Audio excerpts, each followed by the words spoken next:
Good morning बच्चों। आज हम संस्कृत व्याकरण का प्रथम अध्याय जो प्रारंभ करेंगे और इसके लिए सबसे पहले माहेश्वर सूत्रों का ज्ञान आवश्यक है। तो जैसा कि आप सामने देख रहे हैं कि ये 14 माहेश्वर सूत्र लिखे हुए हैं। तो सबसे पहले आपको ये बता दें कि इन्हें माहेश्वर सूत्र क्यों कहते हैं। महेश अर्थात शंकर जी, आचार्य, जैसा कि सब जानते हैं कि व्याकरण के आदि मुनि जो आदि आचार्य पाणिनि मुनि हैं, उनकी अष्टाध्यायी ही वह प्रमाणिक ग्रंथ है जिसके आधार पर व्याकरण का संपूर्ण व्याकरण का निर्माण हुआ है। तो जो पाणिनि मुनि अष्टाध्यायी के रचयिता पाणिनि मुनि थे, उन्होंने भगवान शंकर को प्रसन्न किया था और ऐसा कहा जाता है कि भगवान शंकर ने प्रसन्न होकर आशीर्वाद स्वरूप अपने डमरू को 14 बार बजाया था और वही ये 14 सूत्रों की उत्पत्ति उन्हीं से हुई। उन्हीं को लेकर के पाणिनि मुनि ने लगभग 4000 सूत्र, एग्जैक्टली तो 3978 सूत्र हैं अष्टाध्यायी में, तो लगभग 4000 सूत्रों में पूरे संस्कृत वाङ्मय, पूरे संस्कृत व्याकरण को रखा है। तो इसीलिए इसे महेश्वरात् आगतः इति माहेश्वरः, इसीलिए इसे माहेश्वर सूत्र की संज्ञा दी गई है। तो यहाँ आप ये मत सोचिए कि कोई बड़ी अलग सी चीज़ है। देखिए, इसमें आपके वही स्वर और व्यंजन ही हैं जिनको पाणिनि मुनि ने एक क्रम दिया है, एक अपने ढंग से रखा है और यहाँ पर वर्णमाला के क्रम में परिवर्तन किया हुआ है। दूसरी चीज़, और वो इसलिए किया गया है क्योंकि इन्हें जो अपना अष्टाध्यायी लिखना था वो सूत्रों में लिखना था। सूत्रों में संक्षेप करने के लिए, संक्षेप में रचना लिखी जाती है, कम शब्दों में हमें अधिक से अधिक चीज़ों को सन्निहित करना होता है। तो उस सूत्र शैली के लिए आवश्यक था कि जो परंपरागत चली आ रही जो वर्णमाला है उसको हमको थोड़ा सा चेंज करना हो। तो पाणिनि मुनि ने इसीलिए उसी लाघव को, शास्त्र में लाघव लाने के लिए ये इन अनुबंधों का प्रयोग करते हुए इन 14 माहेश्वर सूत्रों की रचना की है। तो सबसे पहले हम इसका उच्चारण करते हैं और देखते हैं कि इनको कैसे बोला जाएगा। पहला सूत्र है आयुड़, फिर से हम बोलते हैं आयुड़। इसी प्रकार दूसरा है रिलरिक, रिलरिक। तीसरा है ए ओंग। चौथा आई आउच। यहाँ तक सारे स्वर हैं। आप हिंदी में जो आपने पढ़ा है ये सारे स्वर ही हैं जो आपके 4 सूत्रों में सन्निहित हैं। और इसके बाद 5वें से लेकर 14वें तक समस्त व्यंजनों का समावेश किया गया है। ये देखिए, 5वां सूत्र हायवरट, 6वां सूत्र है लण, 7वां सूत्र है यमंगणनम, 8वां झभय, 9वां घड़धश, 10वां जब गडदश, 11वां खफ छठथ चटतव, 12वां कपय, 13वां शशर। इसका उच्चारण, क्योंकि तीनों तरह के स हैं इसलिए इसका उच्चारण बहुत ही सावधानी पूर्वक करना चाहिए। ये है श, श, स और र, शशर। और 14वां माहेश्वर सूत्र है हल। इस प्रकार से इन 14 सूत्रों में से 4 स्वर के हैं और बाकी जो अन्य 10 हैं इनमें व्यंजन है। अब ध्यान से देखिए, तो यही आपकी जो वर्णमाला है वो किस तरह से है इसमें अरेंज। सबसे पहले हम इन 4 सूत्रों को, स्वरों को लेते हैं और ध्यान देते हैं। तो ये देखिए, आप पहला सूत्र अ, ई, उ और र, इसमें आपको 4 वर्ण दिखाई दे रहे हैं, लेकिन आपने ये ध्यान दिया होगा कि इसमें स्वर तो केवल 3 हैं, अ, ई और उ। और फिर ये क्या है, अण, ये तो व्यंजन है। लेकिन इसी प्रकार आपको हर एक सूत्रों में ये चीज दिखाई पड़ेगी कि जो बाकी वर्ण हैं वो आपको पूरे उसमें स्वर सहित दिखाई पड़ रहे हैं। ये स्वर में है, व्यंजन में भी आपको ये पूर्ण वर्ण दिखाई देंगे जिनमें स्वरों का प्रयोग किया गया है। और अंत में एक व्यंजन है जो हर एक सूत्र के अंत में है। तो वास्तव में ये जो व्यंजन है इसे अनुबंध कहते हैं और ये केवल सूत्रों की रचना के लिए है, इसका और कोई भी उपयोग नहीं है। सूत्र को बांधने के लिए इसका प्रयोग किया गया है, इसकी गणना इस सूत्र में नहीं होती। मतलब ये है कि अगर हम कहते हैं कि पहला सूत्र क्या है, पहला सूत्र है अयुण, और अगर आपसे कोई पूछे कि पहले सूत्र में कितने वर्ण हैं तो आपका जवाब होगा 3, अ, ई और उ, क्योंकि अंतिम जो हलंत वर्ण है, हलंत यानी जिसमें ये निशान, इसको हलंत कहते हैं। तो ये हलंत वर्ण अंतिम जो है वो सूत्र के अंतर्गत नहीं आएगा, इसको छोड़ दिया जाता है, इसकी गणना नहीं होती। ये केवल आपको बनाने के लिए, सूत्र को के निर्माण के लिए केवल इसका प्रयोग किया गया है। और आगे आप पढ़ेंगे तो इसको संज्ञा करके इसका लोप किया जाता है। इस तरह से आगे ये चीजें आपको पता चलेंगी। तो अ, ई और उ। इसी प्रकार से जब हम दूसरा माहेश्वर सूत्र देखते हैं तो उसमें भी 2 स्वर हैं, री और ली, और यहाँ भी क आपका अनुबंध है जिसका प्रयोग नहीं है, उसका लोप हो जाता है। उसके बाद तीसरा सूत्र है ए, ओंग, इसमें भी ए और ओ, यही 2 स्वर हैं। चौथे माहेश्वर सूत्र में अय और चा जो है ये अनुबंध है। तो ये आपने देखा कि हर एक सूत्र के अंत्य वाले जो वर्ण हैं इनको इत संज्ञक वर्ण कहते हैं, और इनके इत संज्ञा का मतलब है इनका लोप हो जाना। लोप होने का मतलब गायब होना नहीं, इसका मतलब ये है कि ये आपके सामने है लेकिन आपको इसका कोई एप्लीकेशन इसमें नहीं करना है। जब हम आपसे कहेंगे प्रत्याहार बनाते समय हम यही चीज, प्रत्याहारों की सिद्धि के लिए ही इन अनुबंधों को जोड़ा गया है। अब हमारा प्रश्न है कि प्रत्याहार क्या होते हैं। प्रत्याहार वास्तव में वर्णों का संक्षेपीकरण है। वर्ण को संक्षेप में कैसे बोला जाएगा, अब हमने बोला अयुण, थोड़ा टाइम लगा। अगर हम केवल अण बोले, पहला वर्ण और हम अंतिम जो ये अनुबंध है इसको मिलाकर अगर हम केवल अण बोले तो हमारा ये संक्षेप हो गया। आप ये देख सकते हैं कि अगर हमको अ से लेकर के च सारे व्यंजन बोलने हैं तो हम अच केवल बोल देंगे तो हमारे सारे स्वर उसमें समाहित हो जाएंगे, हमें अलग से बार बार अयुड, रिलिक, एयोंग, आयोच का उच्चारण नहीं करना पड़ेगा। इसका मतलब है कि हम जो कम शब्दों में अपनी बात को कह सकते हैं और इसीलिए इनका प्रयोग किया गया है। अब आप ये समझ गए होंगे कि जब हम किसी भी सूत्र को लेते हैं तो उसके अंतिम इत संज्ञक वर्ण को उसमें नहीं जोड़ा जाता। तो अगर हम आपसे पूछते हैं कि पहला अण प्रत्याहार अ और ण, पहले और अंतिम, इसको हम कहेंगे अण प्रत्याहार। और अण प्रत्याहार में कितने वर्ण आते हैं तो आपका जवाब क्या होगा, अण प्रत्याहार में केवल 3 वर्ण हैं, अ, ई और उ। इसी तरह से अगर हम अक प्रत्याहार बनाएं, प्रत्याहार बनाने के लिए ध्यान ये देना है कि किसी भी सूत्र का वर्ण, पहला वर्ण लेकर और उसको अगले सूत्र के, आपको जितना बड़ा प्रत्याहार बनाना है अंतिम वर्ण तक उसको ले आएंगे और उसको मिला करके हमारा प्रत्याहार बनेगा। जैसे अगर हमको ये और ये इतने स्वरों की आवश्यकता है तो हमारा प्रत्याहार होगा अक। अक प्रत्याहार में कितने वर्ण आएंगे, 1 अ, 2 ई, 3 उ, 4 री और 5 ली। तो इस तरह से हमारे अक प्रत्याहार में वर्णों की संख्या हो गई 5। हमेशा आप ये ध्यान देंगे कि अगर हमेशा ये लास्ट वाले जो वर्ण हैं इनको उसमें नहीं गिना जाएगा, इनकी गणना स्वरों के अंतर्गत फिर इसमें नहीं होगी, अनुबंधों की गणना।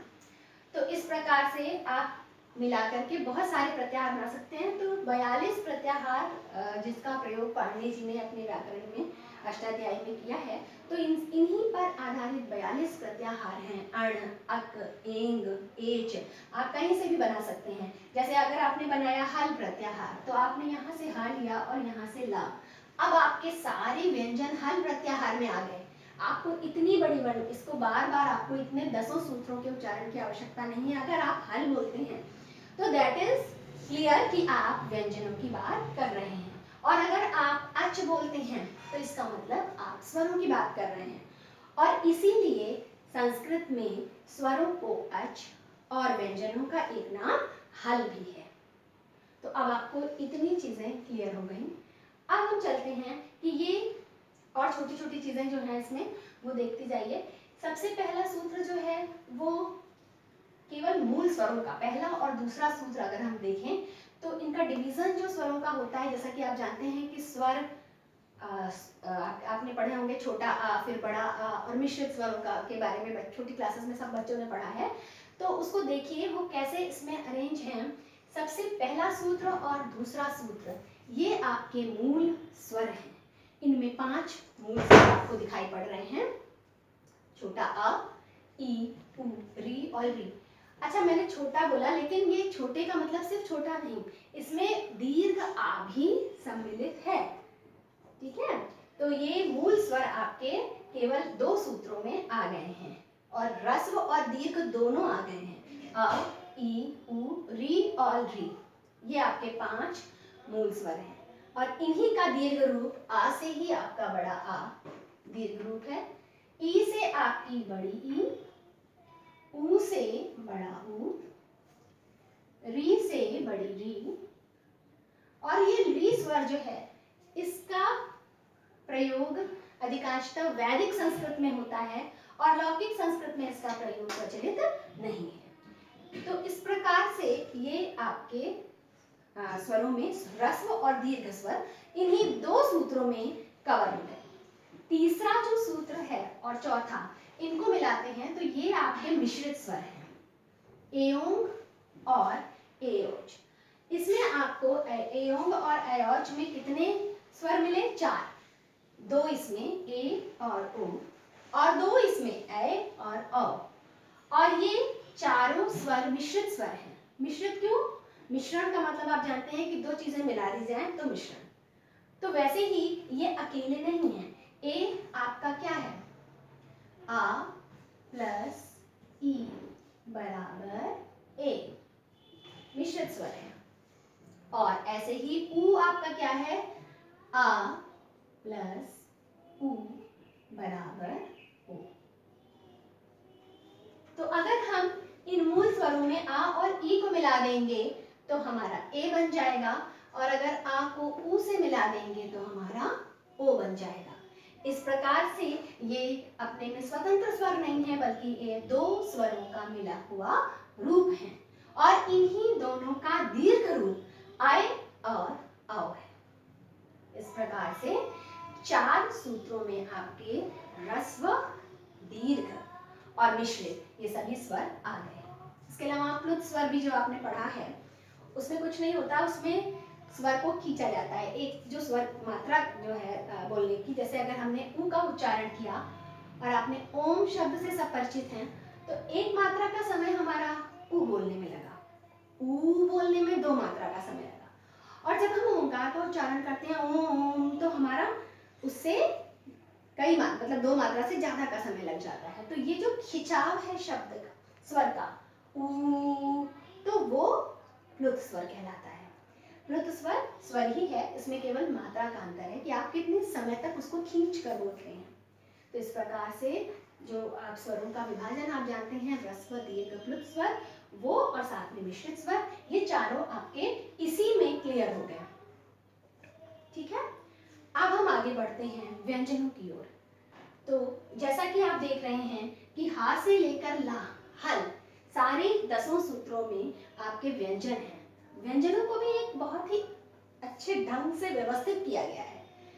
सबसे पहले जो पाणिनि जी ने रखा है वो है हयवरट। और इसमें आपको एक चीज अगर आपने नोटिस की हो तो देखिए कि हर एक सूत्र में जो वर्णमाला का जो वर्ण है वो एक बार ही आया है, लेकिन ये हा आपको 2 जगह दिखेगा। क्यों? सबसे पहला प्रश्न यही है। तो इसके लिए हम आपको बता दें, पहले ही क्लियर कर दें कि ये हा का जो 2 जगह एप्लीकेशन है उसका कारण है, पहला तो हल प्रत्याहार की सिद्धि। इसमें अगर हल लेंगे तो केवल हा वर्ण आएगा, और यहाँ से लेंगे तो हमारे सारे के सारे व्यंजन उसमें समाहित हो जाएंगे। लेकिन अगर हम चाहें तो यहाँ से भी कर सकते थे, आप कह सकते हैं। तो हमें और इसका कोई ना कोई कारण जरूर होगा। तो इसका कारण है हश प्रत्याहार की सिद्धि। जब आप संधि पढ़ेंगे तो उसमें आपको बहुत सारी ऐसी संधियों में हशी च करके एक सूत्र है, तो वहां आपको हश प्रत्याहार की आवश्यकता पड़ेगी। तब आपको हश यानी कि हा से लेकर के ये वाले शा तक, यहाँ तक आपको जरूरत पड़ेगी। तो आप हश यहाँ वाला ये यहाँ तक आपको आवश्यकता पड़ेगी, यानी जो अंतस्थ वर्ण और ये चौथे वर्ण और तीसरे, इनकी जरूरत जब आपको पड़ेगी। तो अगर हम केवल यहाँ पर हा लेते तो उस हश प्रत्याहार की सिद्धि नहीं हो पाती और वो सूत्र नहीं बन पाता, और उस सूत्र को की आवश्यकता थी। इसलिए बहुत सोच समझ करके पाणिनि जी ने इसको यहाँ पर रखा है। सूत्रों में कोई भी वर्ण पुनरुक्त नहीं है, बार बार उसके नहीं कहा गया है। किसी खास वजह से अगर 2 बार आया है तो उसका भी कोई ना कोई कारण अवश्य है। तो ये चीज आपकी मैंने क्लियर कर दी। तो इसमें आप ये देखिए कि है, वरट और लण, इन 2 सूत्रों पर आपको मैं ध्यान दिलाना चाहूंगी। यहाँ भी वही चीज आप ध्यान रखिएगा कि ये भी इसमें जो वर्ण है इनको आप अगर देखें ध्यान से तो आप समझ जाएंगे कि आपने जो अंतस्थ वर्ण पढ़े हैं, या, वा, रा और ला, या, वा, रा और ला, यही 5 अंतस्थ वर्णों को इन्होंने बीच में रखा है। यानी अंतस्थ का मतलब आप सब जानते हैं। अंतस्थ का मतलब 2 सूत्रों की तरफ मैं आपका ध्यान आकर्षित कर रही हूँ, 5वें और 6ठे में, जो या, वा, रा और ला, ये आप जानते हैं अंतस्थ ध्वनियाँ। आपने जैसे कि स्वरों का विभाजन होता है, वैसे ही व्यंजनों को भी विभाजित किया गया है। और आप पढ़ चुके हैं, निश्चित ही आप पढ़ चुके हैं पिछली कक्षाओं में, कि व्यंजन आपके कितने प्रकार के होते हैं। इसमें स्पर्श व्यंजन, अंतस्थ व्यंजन और ऊष्मा व्यंजन आते हैं। तो यहाँ इन माहेश्वर सूत्रों में सबसे पहले अंतस्थ व्यंजनों को रखा गया है। उसका भी कारण है। अंतस्थ शब्द का मतलब ही होता है अंतः स्थित। अंतः यानी बीच में, मध्य में स्थित। तो आप जैसा कि देख रहे हैं कि इन वर्णों की स्थिति मध्य में है। इनके एक ओर सारे स्वर हैं और इनकी दूसरी ओर सारे व्यंजन हैं, इसीलिए इन्हें कहा जाता है अंतस्थ। तो ये या, वा, रा और ला, ये अंतस्थ ध्वनियां हैं। यहाँ पर आपको हम ये बता दें कि यहाँ पर जो हा है इसको इन अंतस्थ में नहीं लिया जाएगा। ये या, वा, रा और ला ही अंतस्थ ध्वनियां हैं, और इनका हमने बताया आपको कि इनका प्रयोजन हल प्रत्याहार की सिद्धि था, और इसलिए इसका यहाँ पर इसको रखा गया है। और आगे देखते हैं हम कि अगला जो सूत्र है वो है यमं गणनम। अगर आप ध्यान से देखें तो यमं गणनम, झबय, घटदश, जब, गणदश, खप, चटक, चटतप और कपपय, यहाँ तक आपके सारे स्पर्श ध्वनियां हैं।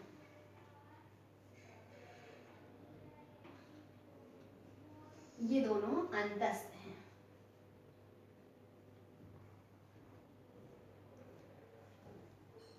स्पर्श का से लेकर मा तक के वर्ण जितने हैं वो स्पर्श होते हैं, ये आपने पढ़ा है।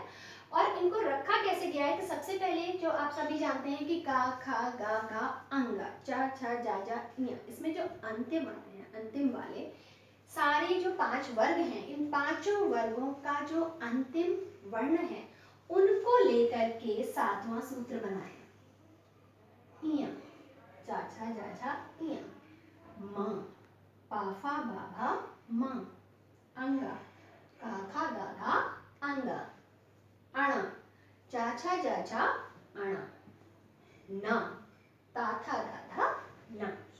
तो आप ये देख रहे हैं कि ये 5 अंत्य ध्वनियां हैं, और ये जो है इनका उच्चारण, तो ये 7वां सूत्र आप देख रहे हैं कि सारे जो स्पर्श ध्वनियां हैं उनका अंतिम यमं गणनम, उन्हीं को जोड़ करके ये 5 बने हैं। और ये 5 आपके अनुनासिक ध्वनियां हैं, जिनका नासिका से, मुख नासिका वचनो अनुनासिकः, जिसका उच्चारण करने में मुख और नासिका दोनों की आवश्यकता होती है। यमं गणनम, जैसा कि हमने बताया कि ये 5 आपकी अनुनासिक ध्वनियां हैं। इसके बाद 8वां और नमा। इसको देखिए, इनमें वर्णमाला को उल्टे क्रम में रखा गया है, यानी पहले सारा जो पांचवा अक्षर है वर्गों का उनको रखा गया है, उसके बाद वर्गों के चौथे अक्षर झा, भा, घा, ढा और धा, ये आपको मालूम है कि ये अपने अपने वर्ग का चौथा अक्षर है। जैसे कि चा वर्ग का ये चौथा अक्षर है, चा, छा, जा और झा। ये भा, पा, फा, बा और भा, और इसी प्रकार से ये सब भी अपने अपने वर्गों के चौथे अक्षर हैं।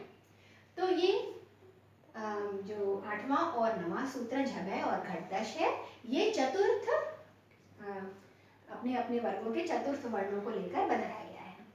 अगला सूत्र है जब गडदश। ये देखिए आप, इसमें 5 वर्ण हैं और ये कौन से हैं, बिल्कुल आप समझ गए होंगे, पांचवा, चौथा। तो अब ये तीसरे का नंबर है। अपने अपने वर्गों के तीसरे जो वर्ण हैं उनको लेकर एक ग्रुप बना दिया गया है और वही ग्रुप है आपका ये जश प्रत्याहार या जब गडदश, इसको आप कुछ भी कह सकते हैं। उसके बाद अगला जो सूत्र है 11वां, उसमें आधा सूत्र 5 ख, फ, छ, ठ, थ, इन 5 वर्णों तक आइए। ये आपके द्वितीय वर्ण हैं, वर्गों के दूसरे वर्ण हैं।